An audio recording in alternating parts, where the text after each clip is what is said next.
শুরুতেই আজকের হেডলাইন্স। নেতাজির অসম্মান মেনে নেবেন না, ফেসবুক লাইভ থেকে বার্তা মমতার।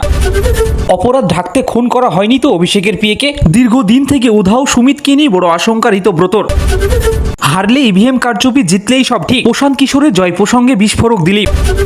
ভবানীপুরের ভোট মামলায় নথি ঘিরে গাফিলতির অভিযোগ, রেজিস্ট্রার জেনারেলের কাছে রিপোর্ট তলব হাইকোর্টের। শুধু উষ্মা প্রকাশ করে লাভ নেই, সোজা বহিষ্কার করতে হবে। তোলাবাজির ইস্যুতে সোজা সতর্কবার্তা শোনালেন মন্ত্রী অর্জুন। বিপাকে হুমায়ুন, চেক বাউন্স কাণ্ডে আইনি নোটিশ পাঠালো মোহামেডান। চোখের চিকিৎসায় মিলবে কি বিদেশ যাওয়ার অনুমতি? বুধবার হাইকোর্টে অভিষেকের ভাগ্য নির্ধারণ।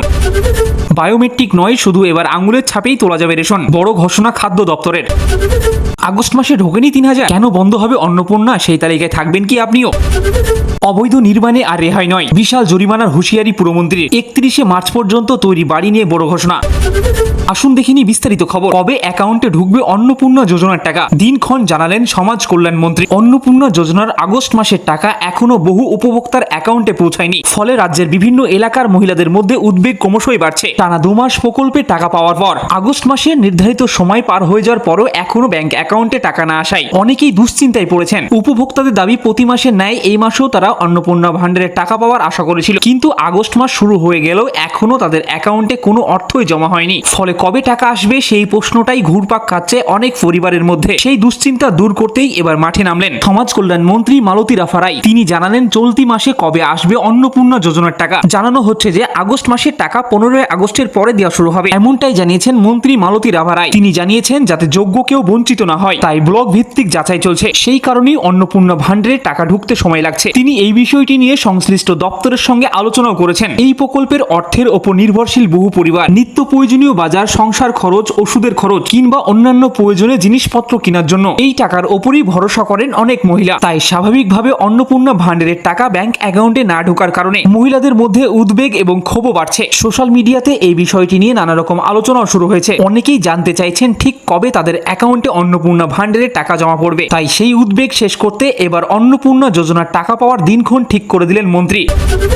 নেতাজির অসম্মান মেনে নেবেন না, ফেসবুক লাইভ থেকে বার্তা মমতার। নেতাজি সুভাষচন্দ্র বসুকে অপমান ঘিরে এবার সরব হলেন প্রাক্তন মুখ্যমন্ত্রী মমতা বন্দ্যোপাধ্যায়। মঙ্গলবার ফেসবুক লাইভে এসে বিজেপির বিপক্ষে তীব্র আক্রমণ শানান তিনি। বিশেষ করে দেশনায়ক নেতাজিকে নিয়ে যে অবমাননাকর পরিস্থিতি তৈরি হয়েছে তা কিছুতেই মেনে নেওয়া যাবে না বলে স্পষ্ট বার্তা দিয়েছেন তৃণমূল নেত্রী। দলের ডিজিটাল যোদ্ধাদের উদ্দেশ্যে তার বার্তা, নেতাজির অসম্মানের বিরুদ্ধে তারা যেন তীব্র প্রতিবাদ জানায়। লাইভে এসে মমতা বলেন, বিজেপির কয়েকজন যারা রাজনীতি জানে না, যারা সংস্কৃতি সহ জানে না, তারাই কিনা আজ দেশনায়ক সুভাষচন্দ্র বসুর অপমান করছেন। তিনি আরো বলেন, আমরা নেতাজিকে জাতির নেতা বলি। যে মানুষটা অসীম সাহস দেখিয়েছিলেন, যে মানুষটা সারা পৃথিবী ঘুরে ভারতবর্ষের স্বাধীনতার জন্য দরবার করেছিলেন, আজ সেই মহানায়ককে কেন অসম্মানিত হতে হবে? শুধু নেতাজি ইস্যু নয়, এদিন ফেসবুক লাইভ থেকে বর্তমান সরকারের একাধিক ইস্যু নিয়ে একের পর এক আক্রমণ করেন মমতা বন্দ্যোপাধ্যায়। মমতা বন্দ্যোপাধ্যায়ের দাবি, তার একাধিক জনপ্রিয় প্রকল্পের নাম ইচ্ছাকৃতভাবে পরিবর্তন করে দেওয়া হচ্ছে। তিনি বলেন, তিনি কখনো নিজের নামে সরকারি প্রকল্পের নামকরণ করেননি, অথচ বর্তমান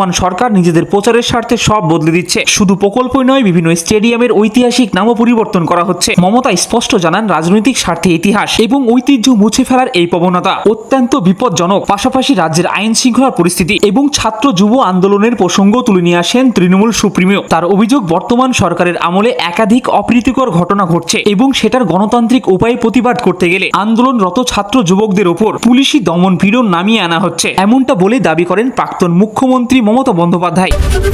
শুধু উষ্মা প্রকাশ করে লাভ নেই, সোজা বহিষ্কার করতে হবে। তোলাবাজি ইস্যুতে এবার সতর্ক বার্তা শোনালেন মন্ত্রী অর্জুন। নতুন সরকার গঠনের ৩ মাসের মধ্যে তোলাবাজির অসুখে একাধিক নেতা যে অসুস্থ সে কথা একের পর এক উঠে আসছে। শ্রমিক ভট্টাচার্য, দিলীপ ঘোষ, অগ্নিমিত্রা পালেরা হুঁশিয়ারি দিয়েছেন। তবে আর এক মন্ত্রী অর্জুন সিংহের মত, শুধুমাত্র সাবধান করে হবে না, ডিরেক্ট সাসপেন্ড করতে হবে। এখন উত্তরবঙ্গে সফরে রয়েছেন রাজ্য এবং পরিবহন মন্ত্রী অর্জুন সিং। মঙ্গলবার দার্জিলিং এর বিভিন্ন চা বাগান পরিদর্শন করেন তিনি এবং সেখান থেকে গিয়েছিলেন সোম ভবনেও। তারই মাঝে দলীয় কর্মীদের তোলাবাজি নিয়ে সাবধান করেছেন অর্জুন। তিনি বলেন, উষ্মা প্রকাশ করে কোনো লাভ নেই। যারা তোলাবাজি করছে তাদের বিরুদ্ধে কঠোর ব্যবস্থা নিতে হবে। যারা তোলাবাজি করছে তারা দলের ক্ষতি করছে। যাদের বিরুদ্ধে এই ধরনের অভিযোগ, যারা এই কাজের সঙ্গে জড়িত, তাদেরকে এক কথায় দল থেকে বহিষ্কার করতে হবে। সম্প্রতি বিজেপির নাম দিয়ে তোলাবাজি করার সময় একটি ভিডিও সোশ্যাল মিডিয়ায় ভাইরাল হয় এবং সেখানে দেখা যায় বালি ভর্তি লরি থামিয়ে সেখান থেকে বিজেপির নাম করে টাকা আদায় করা হচ্ছে। স্বঘোষিত এক বিজেপি নেতা লরি চালক সেই ভিডিওটি করেছিলেন। এরই মাঝে গত শনিবার রাজ্য সভাপতি শ্রমিক ভট্টাচার্য বলেছেন, আমাদের 15 দিন সময় দেন, এরই মাঝে সকলকে আমরা শুধরে দেব, আর যদি না শুধরাতে পারি তাহলে বুঝিয়ে দেব বিজেপি কি জিনিস।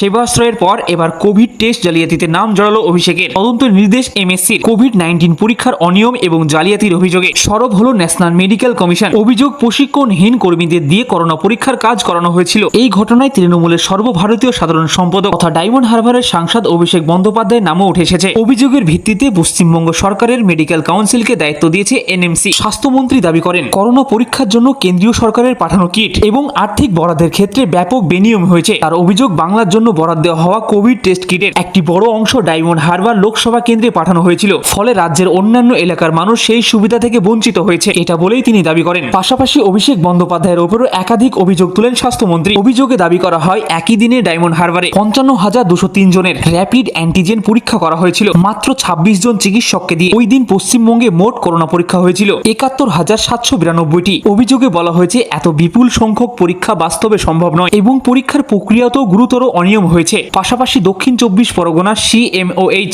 এবং বিএমওএইচ দের নিয়েও প্রশ্ন তোলা হয়েছে।